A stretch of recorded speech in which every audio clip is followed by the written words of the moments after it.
Namo tassa bhagavato arahato samma sambuddhassa. Namo tassa bhagavato arahato samma sambuddhassa. Namo tassa bhagavato arahato samma sambuddhassa. Buddhaṃ Dhammāṃ Saṅghāṃ Namasami.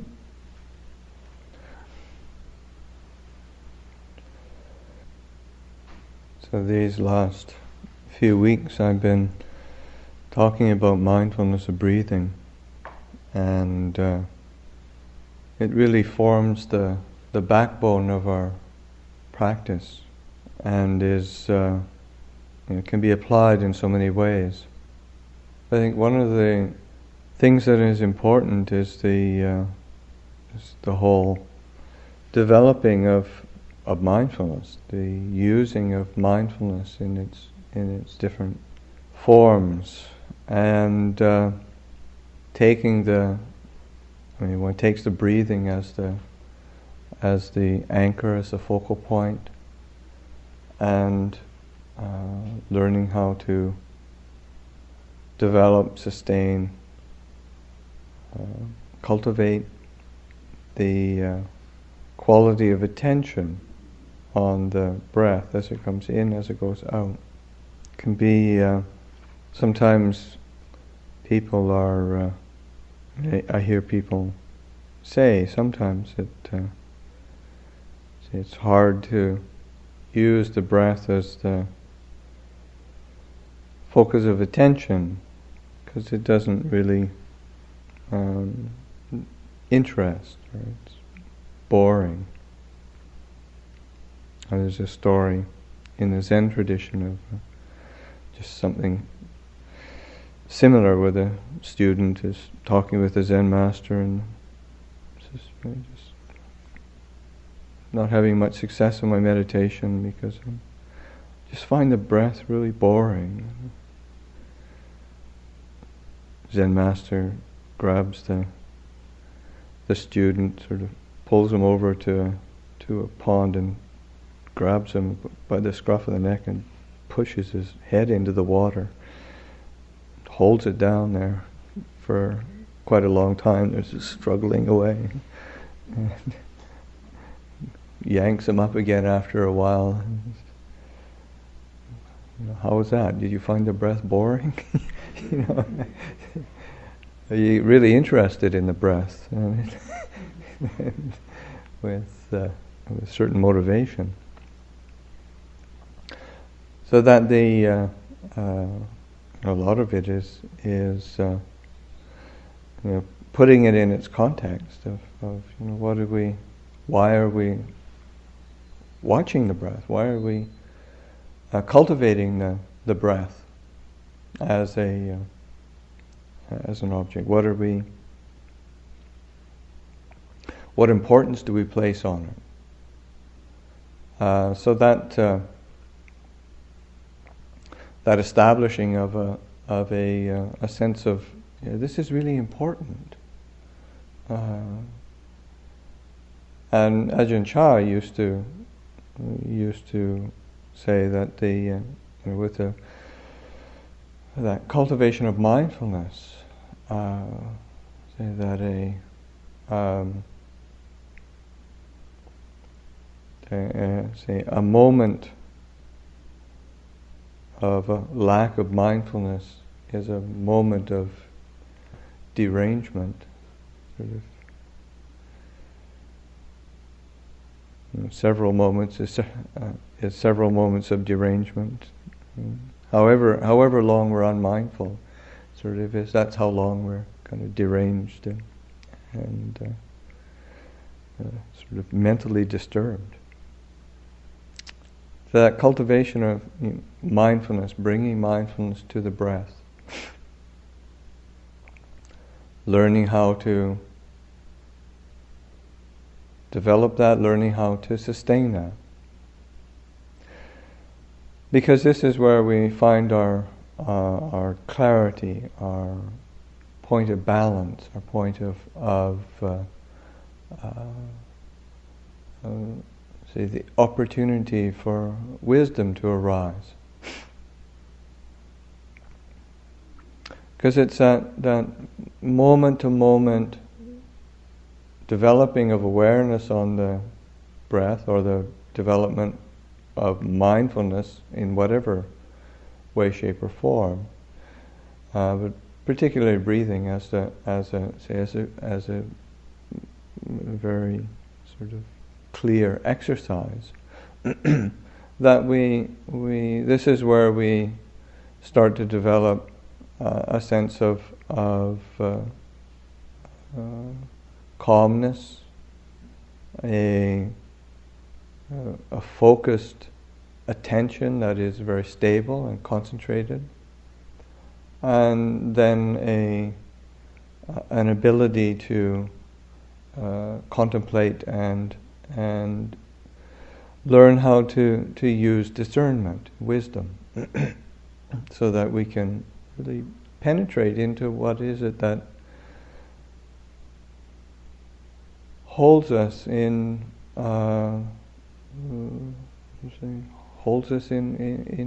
suffering, in discontent, dissatisfaction, and how do we free ourselves from that?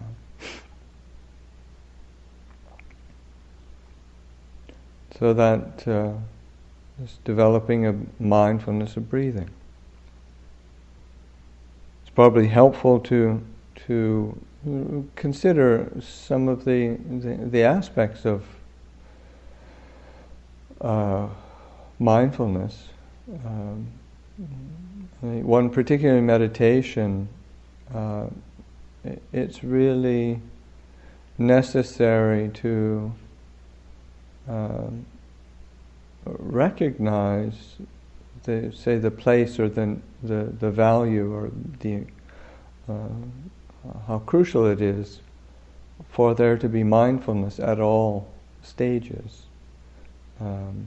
Whether we're just beginning, when we first settle, when we first start to deal with the different hindrances or disturbances to tranquility, and then to sort of full concentration and settledness. At all of those points along the way, there's a need for mindfulness and awareness. There isn't a point where it's not used or is not necessary. It's not uncommon sometimes for people to be meditating, and there's a certain pleasantness there. There's a certain feeling of well-being, and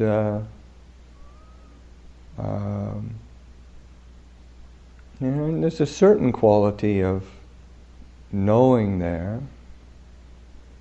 And then the meditation goes for a while, and then people start to, you see sometimes people sort of slumping and swaying back and forth, and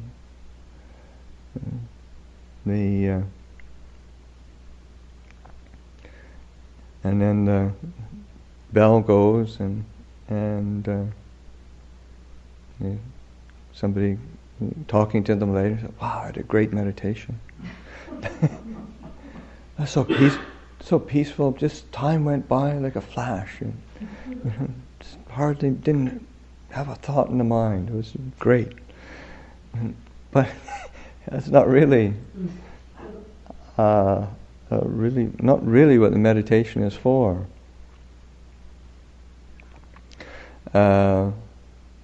There has to be this awareness, this mindfulness, and as the meditation becomes more settled, the awareness and mindfulness has to be more sharp, has to be more clear.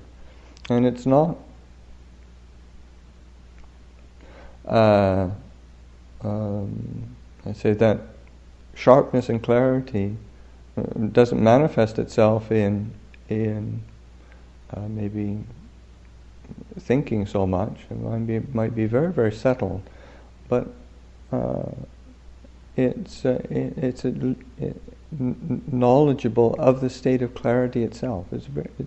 So that this mindfulness is either it's mindful of the different stages of the cultivation. It's mindful of the mental states, whether it's concentrated or it's not concentrated, so this is a critical factor. And getting a basic feel for what the mindfulness is constituted with by. Bhante Gunaratana talks about he heard that there was one point Bhante Gunaratana wrote a very well-known book on mindfulness in plain English, and he said that he heard one of his a student or somebody who was interested in his teachings was reading this book. It was so sort of interested in mindfulness and was reading this book, walking along the street and got hit by a car. So one has to learn how to apply mindfulness as well as sort of know some of the facts about it. It's so that the basic description that the Buddha gives of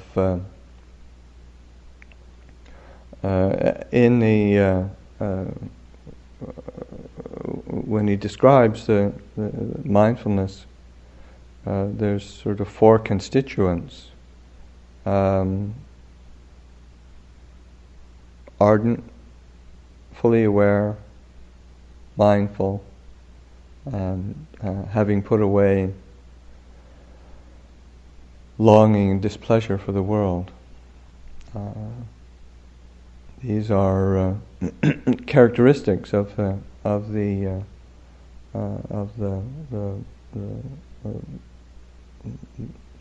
mind of mindfulness. So that there's this quality of ardent, atapi in Pali, which means this application of effort. There's an effort involved. There's an energetic quality to it. It's not just kind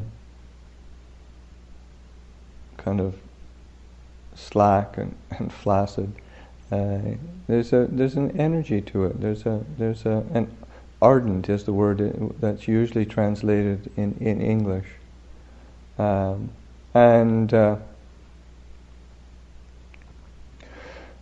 just naturally. I mean, it's not a forced effort. For mindfulness to be, say, in its proper balance, there's this quality of kind of a vigor that's there, because I say when you're being mindful of something, you're engaged with it. You're interested in it. There's a willingness to put forth that attention, because it reciprocates with a nurturing of the heart. So when we're really mindful, there's a sense of the mind being very satisfied. The heart is really nurtured by that application of mindfulness.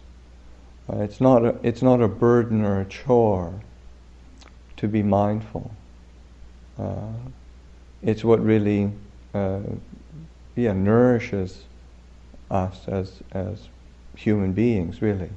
It's when we're unmindful, when we're scattered, when we're distracted, that it's really disturbing or distracting for the mind. So this sense of Anāpānasati, ardent, putting forth of effort. The next quality is Sampajanno, which is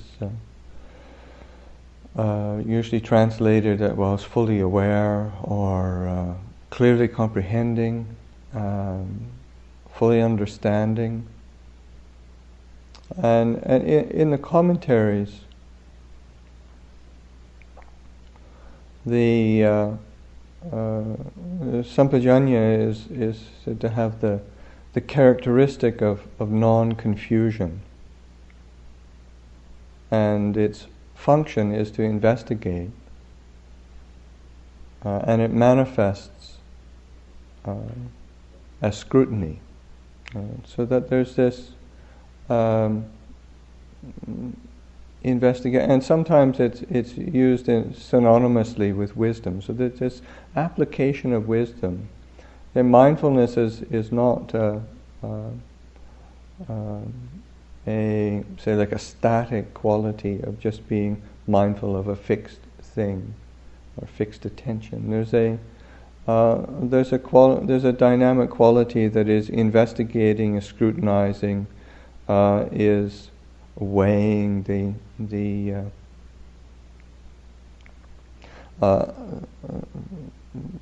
benefits or the drawbacks. There's a sense of recognition of time and place, situation that one's in. So that's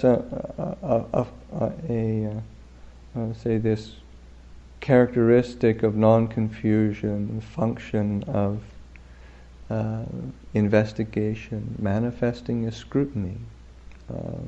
These characteristics of Sampajañña, so that there's clear comprehension. And particularly in meditation, it's very necessary to have that quality, because you're always needing to make slight adjustments. When we're paying attention to the breath, we're always needing to be making slight adjustments to our either the meditation object, or the degree of effort that we're putting in, or the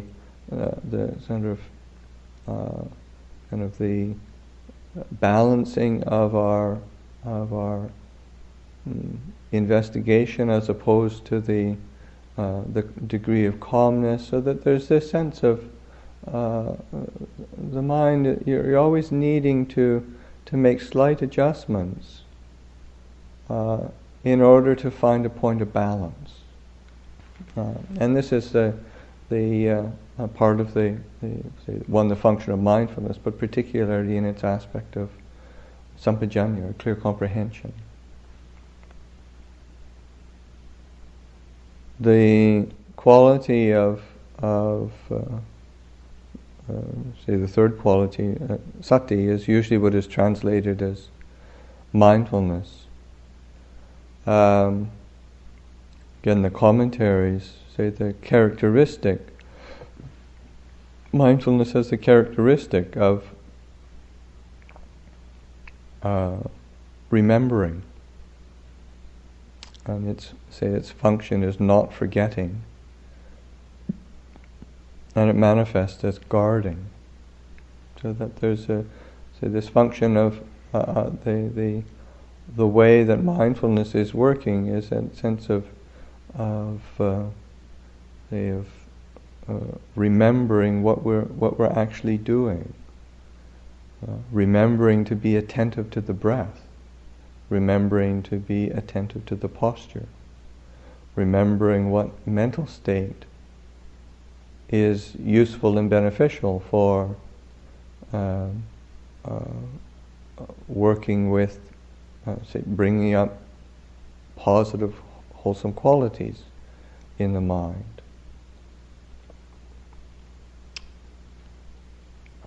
and it's guarding the mind in a sense of protecting the wholesome qualities within the mind, that which tends to calmness or brightness or a sense of settledness and well-being.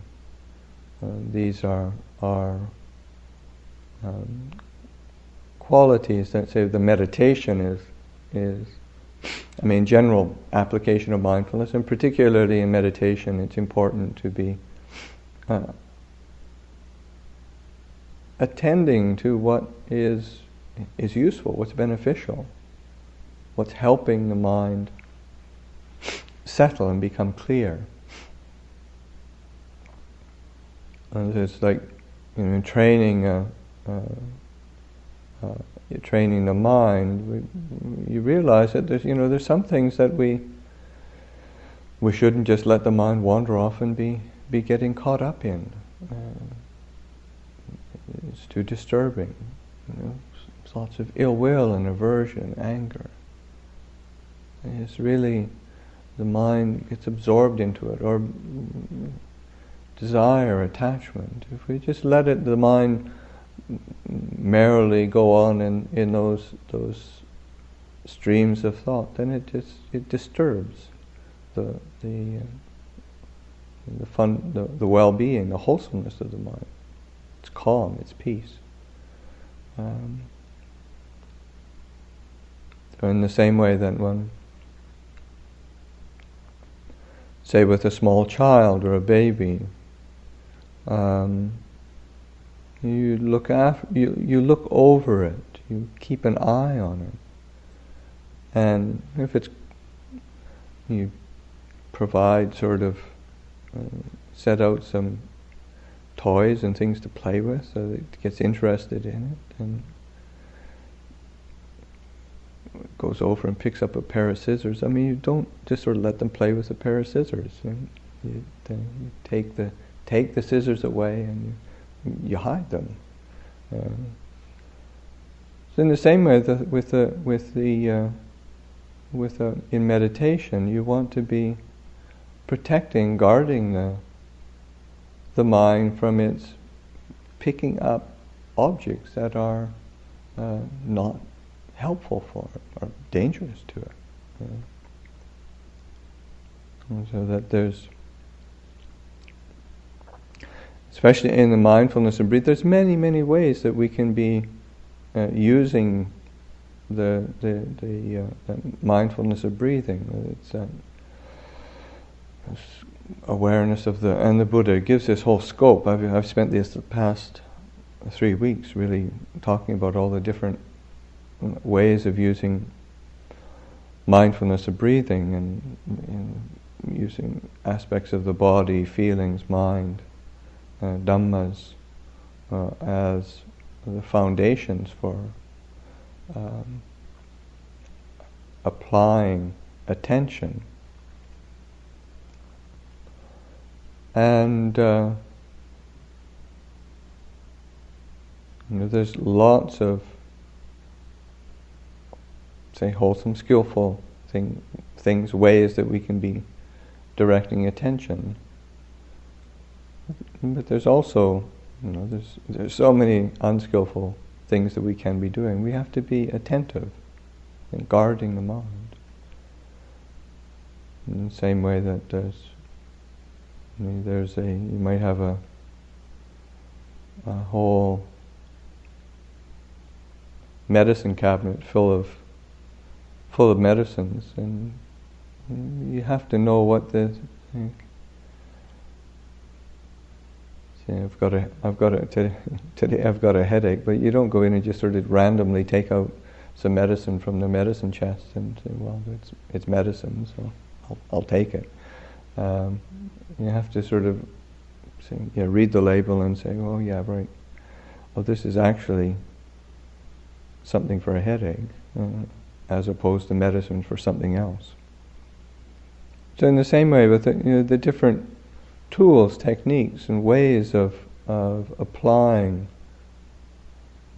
attention, they have a particular purpose. They have a function, and learning how to develop the skill in and familiarity with ourselves, with our own mind, with our own personalities, with our own temperaments, and seeing, well, what works for us, what is beneficial, what protects and guards the mind so that the wholesome states of mind have an opportunity to flourish, and the unskillful states of mind have an opportunity to settle, to dissolve, to be let go of, finally. So that these mindfulness in its different aspects this is a key factor. The last quality that is considered part of the characteristics of mindfulness is the having put away longing and displeasure for the world, or oftentimes it's translated as having put away covetousness and grief for the world. So that the tendency to either be drawn into desire and aversion, liking and disliking, wanting, not wanting, those that flip-flopping back and forth of the mind, where the mind is either being attracted or repelled, and to realize, you start to get bored with that. Because we tend to allay the things that we dislike, we don't want, with something that's interesting, fascinating, that we can be attracted to. We can get some longing and something pleasurable going, but that it can't sustain itself. We get fed up with that, and then we get averse to things. And so that back and forth is just, it's so typical of how the human condition is. But there is, say, the way out, which is, of course, the whole purpose of the Buddha's teachings, is giving us a way out, giving us a way to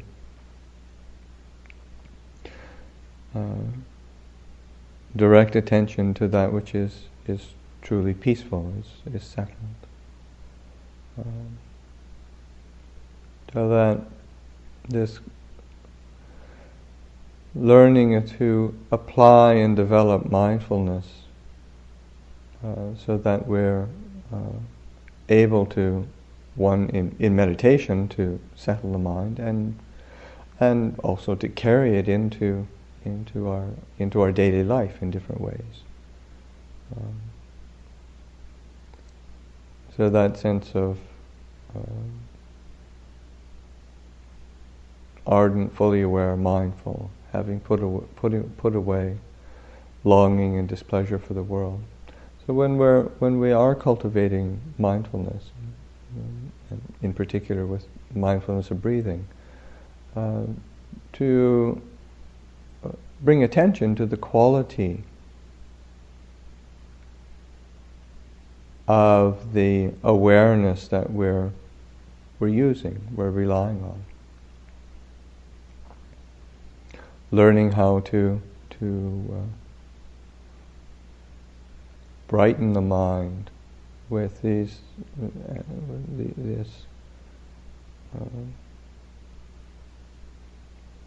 quality of awareness that is more focused, more comprehensive. As I said, it's not uncommon to, as we continue the meditation, and to just drift into habits, and to do it in a mechanical, rote fashion, lose the kind of the life in it. And so it takes some patience, really, to just keep bringing the mind back to a simple object like the breath, and making it, putting life into it,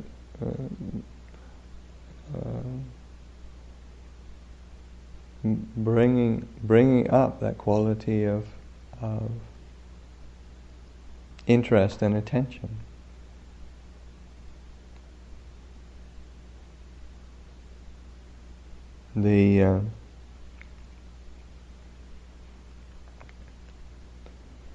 It's just that the repetition and willingness to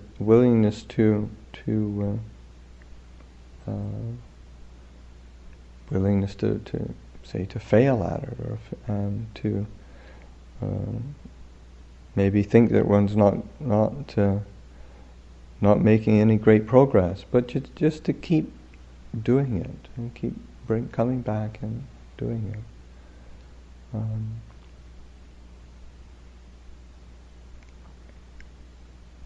There's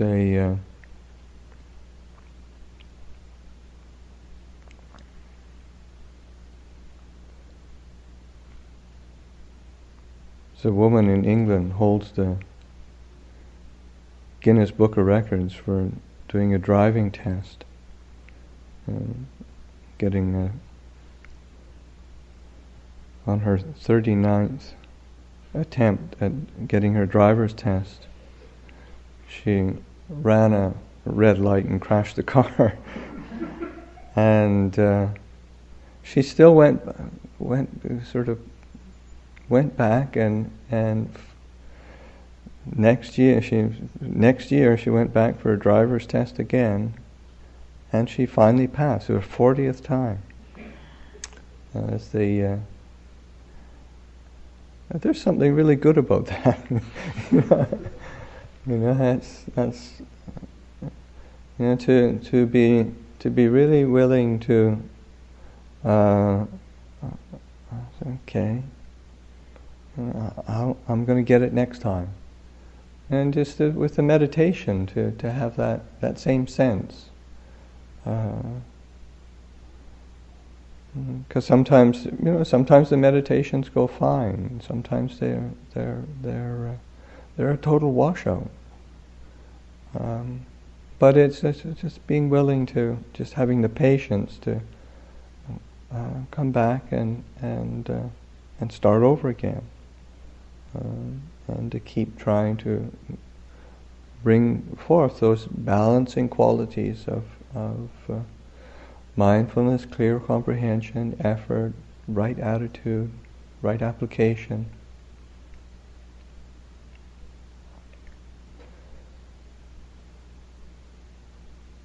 And of course the reason why we do that is because it is possible for the mind to become very, very peaceful.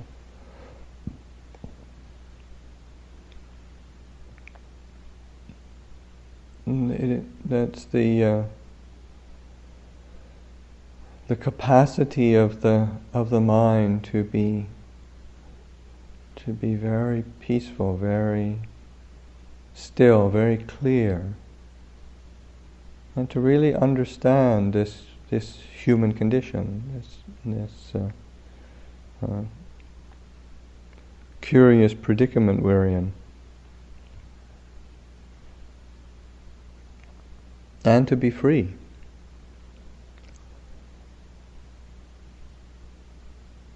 But it does depend on really composing the mind with awareness, and to just keep returning to that settling and focusing until the mind really does start to settle. And when the mind starts to settle,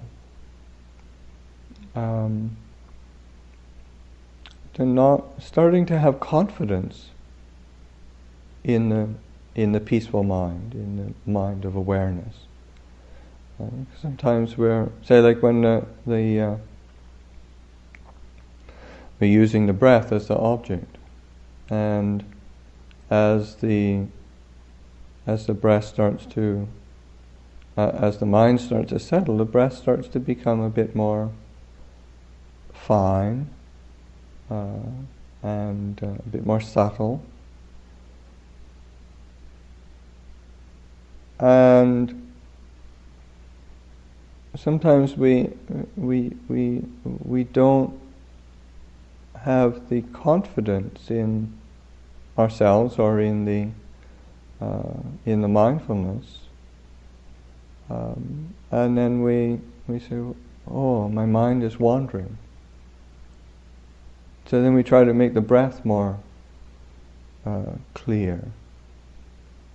But at that point, that's when there is a good, stable foundation of awareness and mindfulness in its comprehensive way. Then one doesn't need to be attending to the breath in the same way, in the sensation of the breath. What you start attending to is the actual, say, feeling or presence of the breath or image of the breath. It's hard. I mean, language is a bit difficult at that point. But there's, where you're experiencing the breath, and to attend it to that point. The mind becomes very settled. And as one attends to that point of where one experiences the breath, then and one sustains that, then the mind will oftentimes then just really settle and absorb into that sensation. It's almost like sort of dive into that sensation. Or sometimes the experience of just sort of being all of a sudden sort of surrounded by that awareness and that fullness of that sensation. So that there's a solidity of attention.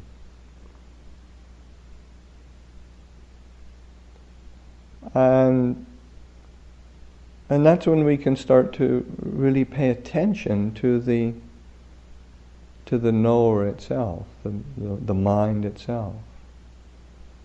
And of course, this is what the meditation is for. We said we use mindfulness of breathing, but it's a vehicle. It's a method. It's a skillful means to give us the opportunity to start to experience more clearly the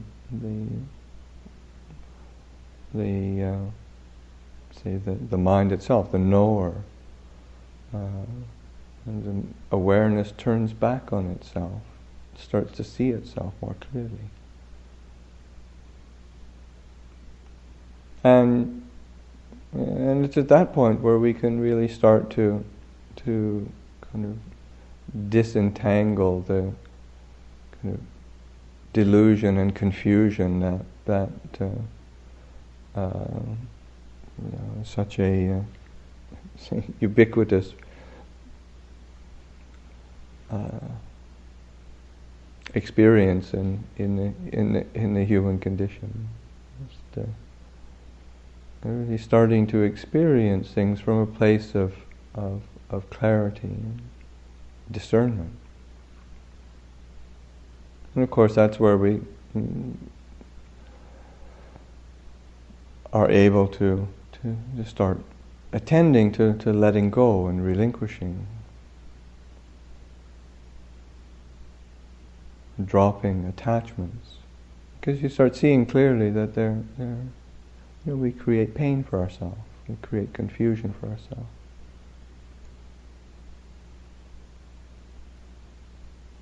And it doesn't make sense when you see it clearly. From the perspective of confusion and delusion, it makes perfect sense why we should be upset and angry at somebody, or why we should why we just have to get that in order to be happy, or why something is really needs to be doubted and fretted over. It makes complete sense from the standpoint of confusion. But from the standpoint of clarity and discernment, it ceases to have the same logic, and we can start to let go of things, we can start to drop things, relinquish. That's what Ajahn Chah was always pointing out, the importance of this, coming to a place of really putting things down, of letting go, dropping things, dropping everything. It's like that. So you let go a little, you get a little peace. You let go a lot, you get a lot of peace. You let go completely, you get complete peace. It's a very simple equation. That Ajahn Chah has a wonderful ability to put something into a very succinct sort of manner. But that letting go, it takes clarity, it takes that mindfulness, so that the developing mindfulness of breathing. This is sort of like it's a basic foundation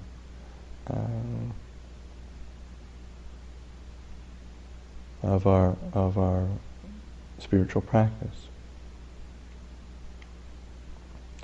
So I'll offer that for reflection this evening.